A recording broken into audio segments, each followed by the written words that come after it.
Income tax budget 2025 budget পেশ নির্মলা সীতারামনের। কোন জিনিসের দাম কমলো দেখে নেওয়া যাক এক নজরে। Mobile, LED TV, electric car, দেশে তৈরি কাপড়, 36টি জীবনদায়ী ওষুধ, বরফজাত মাছ, মেডিকেল সরঞ্জাম, ইভি ব্যাটারি, চামড়ার জিনিস। Hi everyone, welcome back to my channel অঞ্জনার ব্যঞ্জনা। বন্ধুরা, তোমাদের সকলকে আমার এই ছোট্ট ইউটিউব চ্যানেলে স্বাগত জানাই।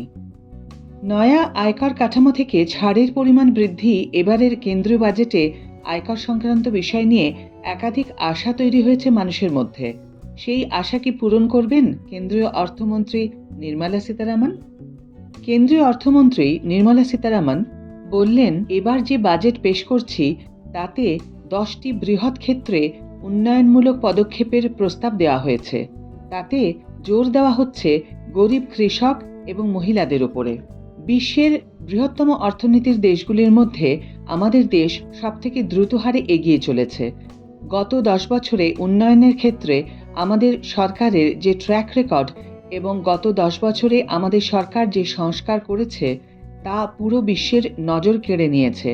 এই সময়ের মধ্যে ভারতের ক্ষমতায় আস্থা বেড়েছে। 2025 সালে কেন্দ্রীয় বাজেট পেশ করতে শুরু করলেন অর্থমন্ত্রী নির্মলা সীতারামন। এটা তার 8ম বাজেট। বাজেটের শুরুর দিকে একটা রূপরেখা তুলে ধরা হয়, তারপর বিভিন্ন প্রকল্পের বিষয়ে আলোচনা করা হয়, আর সাধারণত একেবারে শেষ আয়কর সংক্রান্ত বিষয় নিয়ে ঘোষণা করা হয়ে থাকে। এবারও তাই হবে। আর আয়কর নিয়ে বড় কোনো ঘোষণা করবেন সীতারামন? আয়কর কাঠামোর পরিবর্তন করবেন? কর ছাড়ের সুযোগ বৃদ্ধি করবেন? সেই সব প্রশ্নের উত্তর যে ট্যাবে লুকিয়ে আছে তা নিয়ে সংসদে পৌঁছলেন কেন্দ্রীয় অর্থমন্ত্রী নির্মলা সীতারামন। রাষ্ট্রপতি ভবন থেকে তিনি এসেছেন সংসদে। রাষ্ট্রপতি ভবনে তাকে দই চিনি খাইয়ে দেন রাষ্ট্রপতি দ্রৌপদী মুর্মু। 2024 সালের পূর্ণাঙ্গ বাজেটে ব্যক্তিগত আয় সংক্রান্ত ঘোষণা, বেতনভোগীদের স্ট্যান্ডার্ড ডিডাকশন 50,000 টাকা থেকে বাড়িয়ে 75,000 টাকা করা হয়েছিল। নয়া আয়কর কাঠামোর সংশোধন করা হয়েছিল। Long term capital gains tax 10% থেকে বাড়িয়ে 12.5% করা হয়েছিল। স্বল্পমেয়াদী ক্ষেত্রে সেটা 15% বেড়ে হয়েছিল 20%। বাজেট নিয়ে সাধারণ মানুষের প্রত্যাশা। উত্তরপ্রদেশের অযোধ্যার এক বাসিন্দা বলেন, সবথেকে বড় ব্যাপার হলো মধ্যবিত্ত। আমরা আয়কর কাঠামোয় কিছুটা ছাড় পাই। আমরা মধ্যবিত্তের জন্য আরও ছাড় চাই, যাতে আমাদের ক্রয় ক্ষমতা আরও বৃদ্ধি পায়। আমরা জোরদার কিছু চাই। সাধারণ বাজেট নিয়ে যখন মানুষ বিভিন্ন রকম আশা প্রত্যাশার কথা জানাচ্ছেন, তারই মধ্যে নর্থ ব্লকে কেন্দ্রীয় অর্থমন্ত্রকের অফিস থেকে রাষ্ট্রপতি ভবনের উদ্দেশ্যে রওনা দিলেন কেন্দ্রীয় অর্থমন্ত্রী নির্মলা সীতারামন। রাষ্ট্রপতি দ্রৌপদী মুর্মুর সঙ্গে দেখা করবেন তিনি, তারপর আসবেন সংসদে। সেখানে প্রধানমন্ত্রী নরেন্দ্র মোদীর নেতৃত্বে কেন্দ্রীয় মন্ত্রিসভার বৈঠক হবে। তারপর বাজেট পেশ করবেন সীতারামন।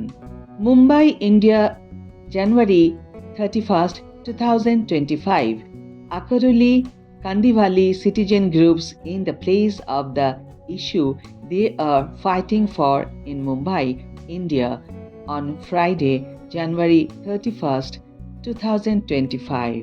বাজেটের সকালে মুম্বাইয়ের এক ব্যাংককর্মী বলেন, এবার বাজেটের সবথেকে গুরুত্বপূর্ণ বিষয় হতে পারে বেতনভোগীদের জন্য আয়কর কাঠামোয় কিছুটা ছাড় প্রদান করা হবে। দীর্ঘদিন ধরে সেটা হয়নি, এখন সেটা হওয়া উচিত। মহিলাদের প্রতি বছর বাড়তি ছাড় দেওয়া উচিত। বিশেষজ্ঞদের মতে এবারের সাধারণ বাজেটে প্রবীণ নাগরিকদের উপরে বাড়তি জোর দেওয়া হতে পারে। তাদের প্রদান করা হতে পারে আর্থিক সহায়তা। সেই পরিস্থিতিতে ছাড়ের সীমা বাড়ানো হতে পারে। সঞ্চয় বা স্বাস্থ্য খাতে কর সংক্রান্ত সুযোগ সুবিধা বৃদ্ধি করা হতে পারে বলে অনুমান করছেন অনেকে।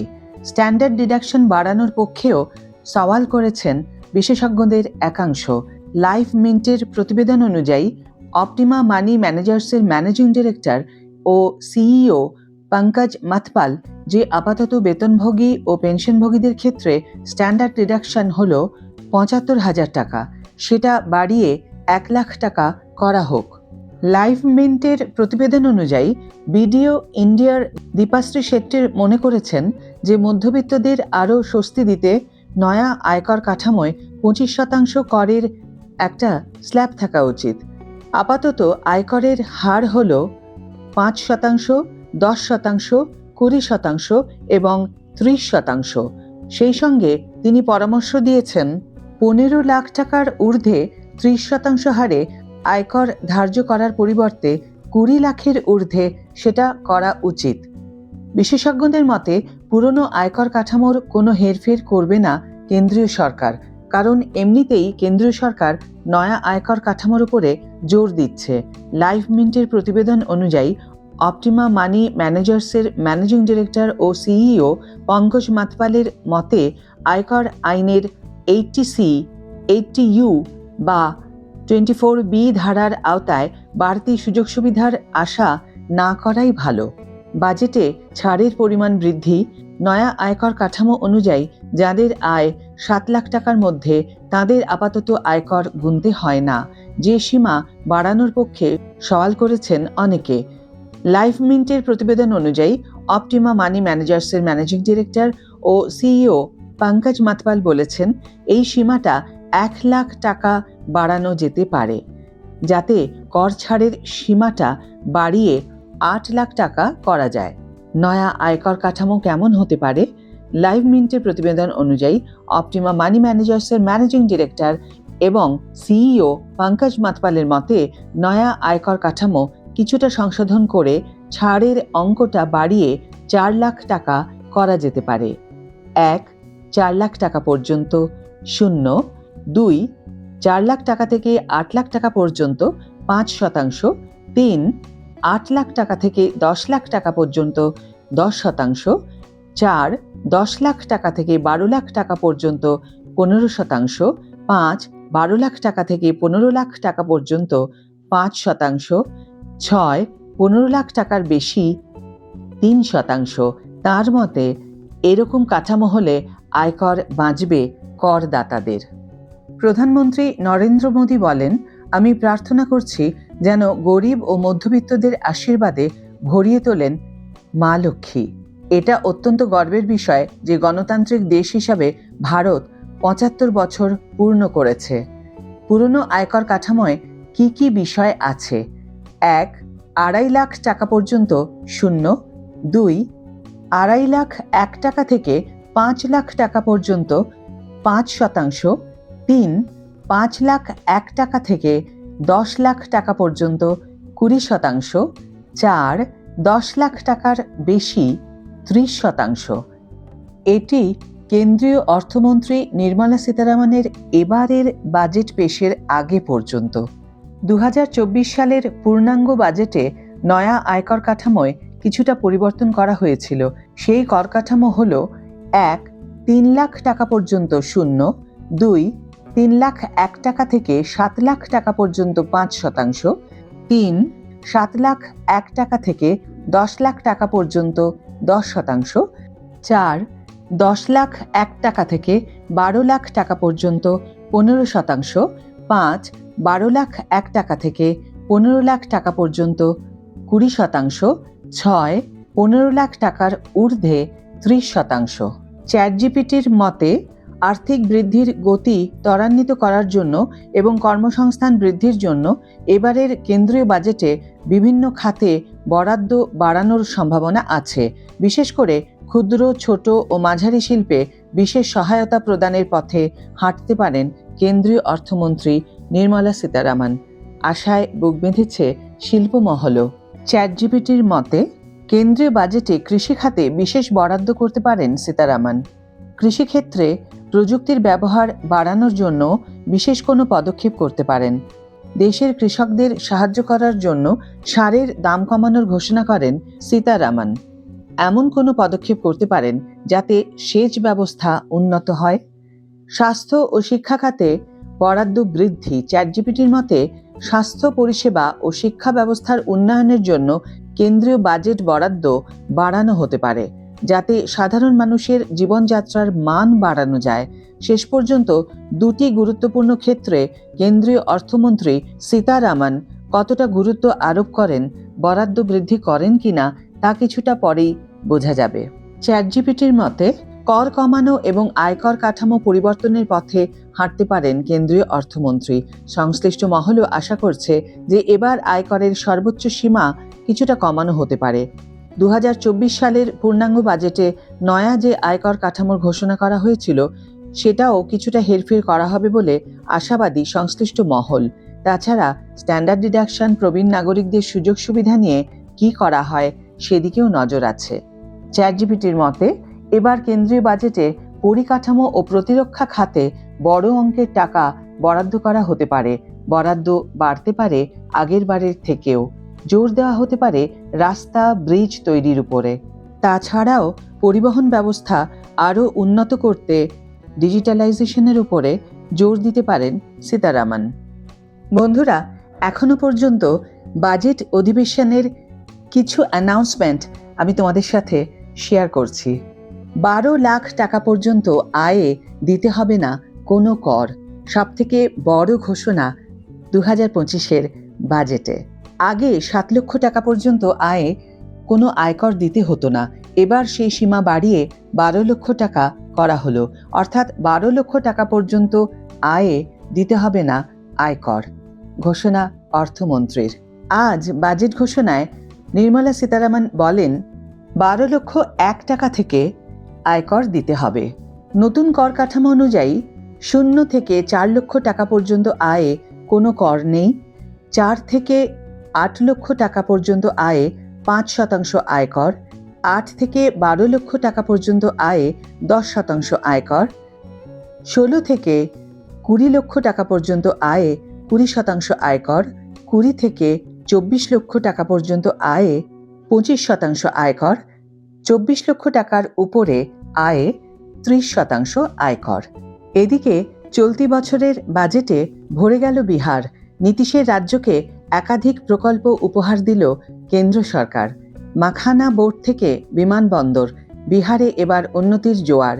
ঠিক কি কি পেল নীতীশের রাজ্য? আজ শনিবার সকাল 11টায় বাজেট পেশ করলেন কেন্দ্রীয় অর্থমন্ত্রী নির্মলা সীতারামন। অধিবেশনের শুরুতেই উত্তাল হয় সংসদ। কুম্ভের ঘটনা নিয়ে সংসদে এক দফা সুর চড়ালো বিরোধী শিবির। অর্থমন্ত্রী পেশ করা বাজেট অনুযায়ী ভোজ্য তেল এবং ডাল জাতীয় শস্যে আত্মনির্ভর হওয়ার চেষ্টা করবে ভারত। আর সেই ঘোষণার পরেই বিহারের জন্য মাখানা বোর্ড তৈরির কথা জানিয়ে দিলেন কেন্দ্রীয় মন্ত্রী। বিশেষজ্ঞরা বলেছেন, মাখানা বোর্ড তৈরির মাধ্যমে আখেরে সে রাজ্যে কৃষকদের সুবিধা করে দেবে কেন্দ্র। ইতিমধ্যে দেশ বিদেশে বেড়েছে মাখানার চাহিদা। সেই সূত্র ধরে বিহারের নানা এলাকায় বেড়েছে এর উৎপাদন। সেই বিক্ষিপ্ত উৎপাদকদের এক ছাতার তলায় আনতেই এই বোর্ড তৈরির ঘোষণা করলেন তিনি। শাপলা ফুলের বীজ থেকে তৈরি হয় মাখানা, আর বিহারে এই ফুলের চাষও হয় প্রচুর।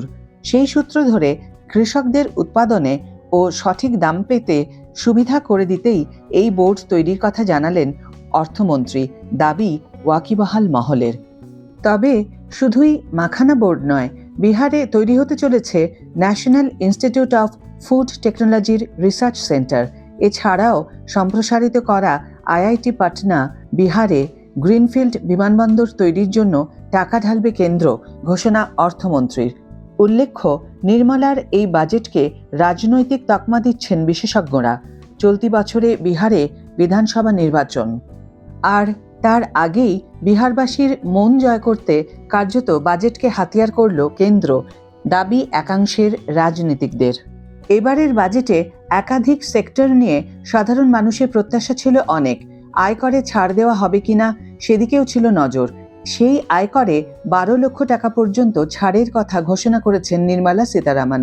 সেই সঙ্গে বেশ কিছু নতুন স্কিমের কথা ঘোষণা করা হয়েছে বাজেটে। জীবনদায়ী ওষুধের ক্ষেত্রে শুল্ক মকুব করা হয়েছে। ক্ষুদ্র ব্যবসা, পর্যটন সহ বেশ কিছু সেক্টরে উৎসাহ দিচ্ছে কেন্দ্র। আজ বাজেটের শুরুতেই কৃষিক্ষেত্রের কথা উল্লেখ করেছেন নির্মলা সীতারামন। অর্থনীতির প্রথম ইঞ্জিন বলে উল্লেখ করেছেন তিনি। বাজেটের প্রস্তাব অনুসারে একাধিক পণ্যের দাম কমতে চলেছে, যা সাধারণ মানুষের অত্যন্ত প্রয়োজনীয়। কোন জিনিসের দাম কমল দেখে নেওয়া যাক এক নজরে।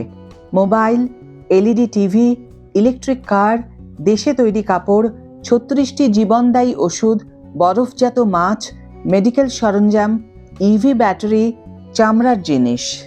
বাজেটে সব জীবনদায়ী ওষুধ থেকে 5% কর প্রত্যাহারের ঘোষণা করলেন অর্থমন্ত্রী নির্মলা সীতারামন।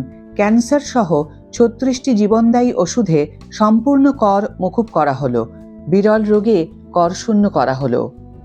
এদিন বাজেটে কেন্দ্রীয় অর্থমন্ত্রী নির্মলা সীতারামন ক্যান্সার ও বিরল রোগে আক্রান্ত রোগীদের স্বস্তি জুগিয়ে ঘোষণা করলেন যে জীবনদায়ী ওষুধের দাম কমানো হচ্ছে।